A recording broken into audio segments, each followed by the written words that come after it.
Uh-oh, cheating is back. Uh, you know, I'm sure as you do, I watch a lot of bass fishing podcasts and commentary. Whenever I get a chance to see something, see someone's point of view or whatever it is, I like to watch it. And cheating is the big topic on all the podcasts these days. If there's a bass fishing podcast out there, the topic of cheating has been brought up.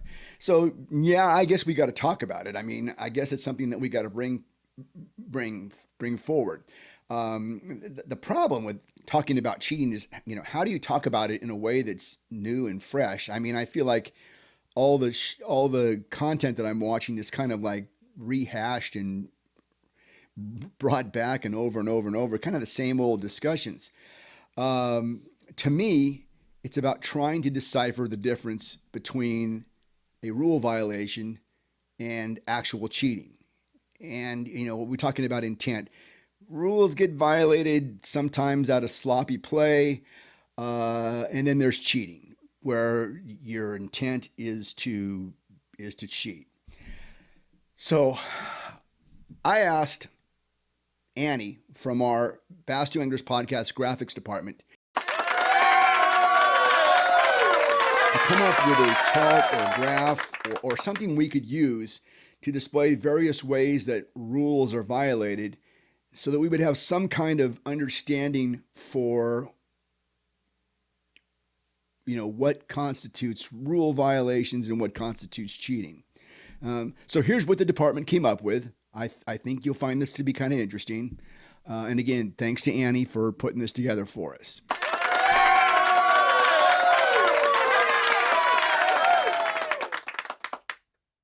All right, so here we go. This is our bass fishing cheat-o-meter. Pretty original topic, I guess, or pretty original. It's pretty original. I mean, look, it's pretty good. Across the top there, you've got a band that talks about weight deduction, and you've got a band that talks about disqualification from tournaments, and then you've got a portion of that band that talks about lifetime ban. You're out. So let's take a look at some of these, I guess we call them situations. And by the way, please, if you come across some that I have left out, because I tried to go through and think about, what we've seen over the years, and I've tried to place them on this chart based upon where I think they should go. But if you come up with something else, we'd love to hear about it. So here we go. All right. Late for weigh-in. It happens. I got to say, I think if you're late for weigh-in, that is the result of real sloppy time management on the part of an angler. I don't know that you get a huge advantage for coming in late. I don't know, maybe you were fighting a last second fish or something, but I just don't see that as being something that an angler is going to benefit from.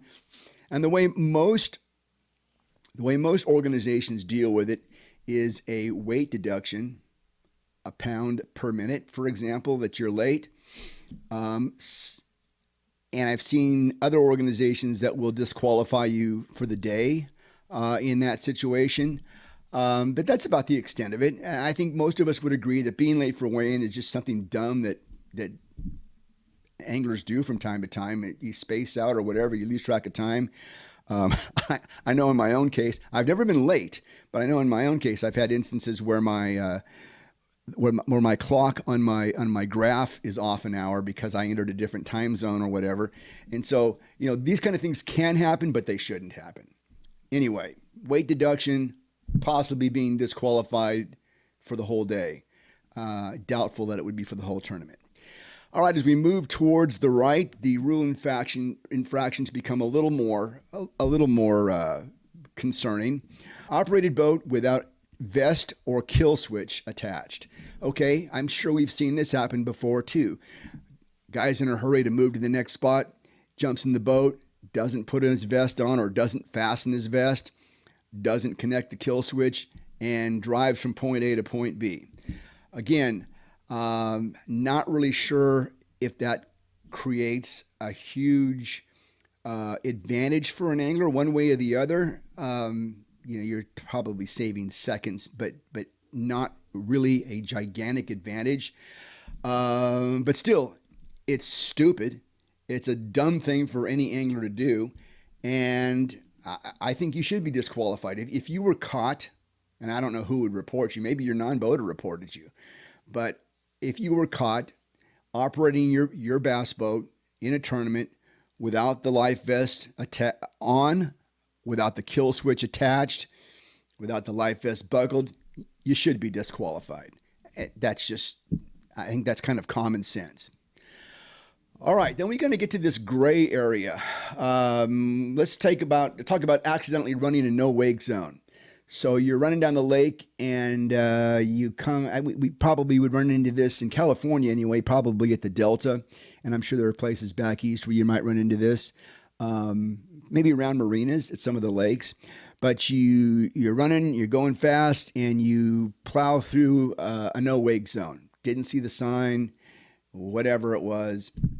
Again, I would say that's chalk that up to angler stupidity. You should be aware of where the no wake zones are and things like that. But that generally is going to result in you getting disqualified from the tournament, because not only is it a safety problem, but again, it kind of falls into that angler stupidity category where none of us can be in that big of a rush that we're going to risk safety to do something. So the rule kind of protects us from ourselves, so to speak. All right. Here's one that we saw actually happen. Had phone contact with spouse, parent, or friend during tournament hours. You know, I'm sure we all, if we're fishing and we get a call from our key loved ones, we're going to answer it. And the problem with answering that phone call in a big stakes tournament is that, we're afraid that somebody might give information. You might receive information. And so, generally speaking, in the big tournaments, and really any tournament that's going to be policed and is live streamed and things like that, you shouldn't be answering your phone. You just shouldn't. You shouldn't be. Now, if it's, well, here's where it gets so gray. I mean, if it's a team tournament or whatever it is, or a club tournament, it depends on what the rules are that your organization has. But generally speaking, you answer that cell phone and talk to somebody. They could be watching the live broadcast, and they could be telling you where you stand or telling you what somebody else is catching. So that's going to get you disqualified, and it should. I don't think it's necessarily cheating, but it's in that gray area for sure. It's for sure in that gray area. Here's one. Accidentally received information. Accidentally received information. Short of somebody coming up to you at the gas station and saying, hey, they're biting on the dam. I would say that's kind of accidentally receiving information. But you gotta, when there's a no information rule, in effect, you can't get information. And so you have to put yourself in situations where somebody comes up to you, you have to basically say, stop, I can't talk to you about these kinds of things. And anyway, really, truth be told, I'm not too sure how much information is ever received accidentally. I know we've heard people say, oh, I accidentally got information. I don't know how accidental it really is. All right, let's keep moving on here. Intentionally ran a no wake zone. You know what? If you intentionally ran a no wake zone, you are trying to get an advantage and you are disqualified. That, again, it's like saying you intentionally ran a stop sign. I mean, not only is it dangerous, but you're trying to get an advantage that others are not going to get. Disqualified. Intentionally gained information. We're now on the cheating side of the spectrum here. You intentionally gained information when nobody else was supposed to. You cheated, my friend. Disqualified. There at the bottom, purchased waypoints.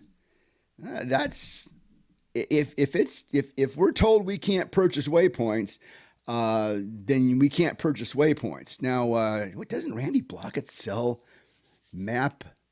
Doesn't he have a map thing? Never mind.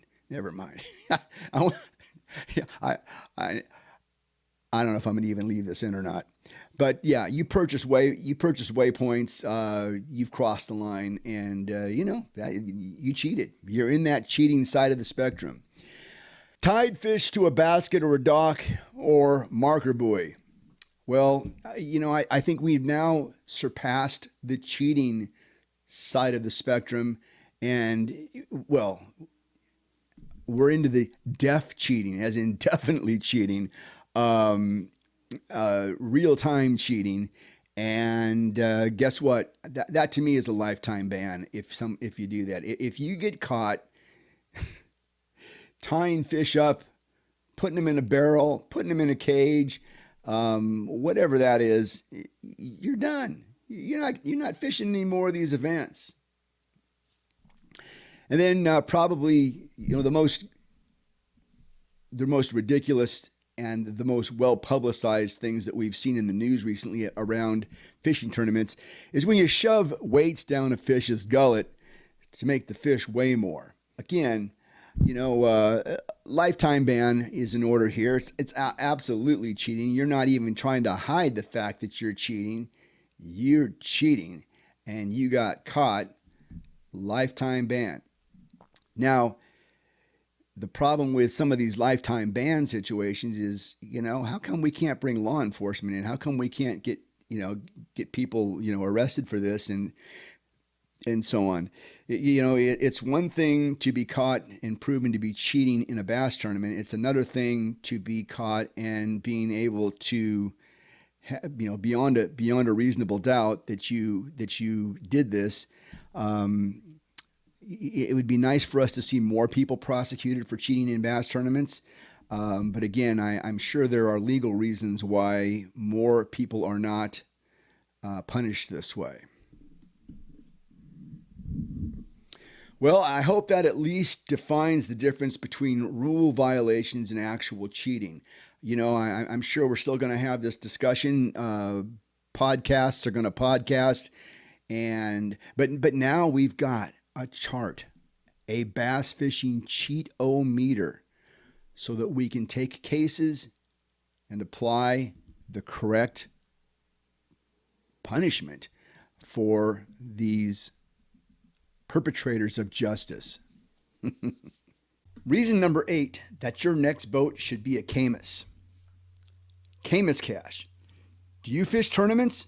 Now you have up to 10,000 reasons to run a Camus. Today, many boat brands offer contingency programs, but none of them deliver bigger payouts than Camus Cash.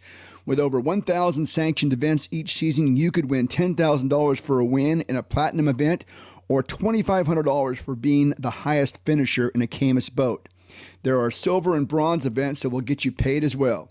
Check out our Camus Cash contingency program by going to CamusBoats.com and find out why it pays to run a Camus. Ducket Fishing's Jacob Wheeler Select Series.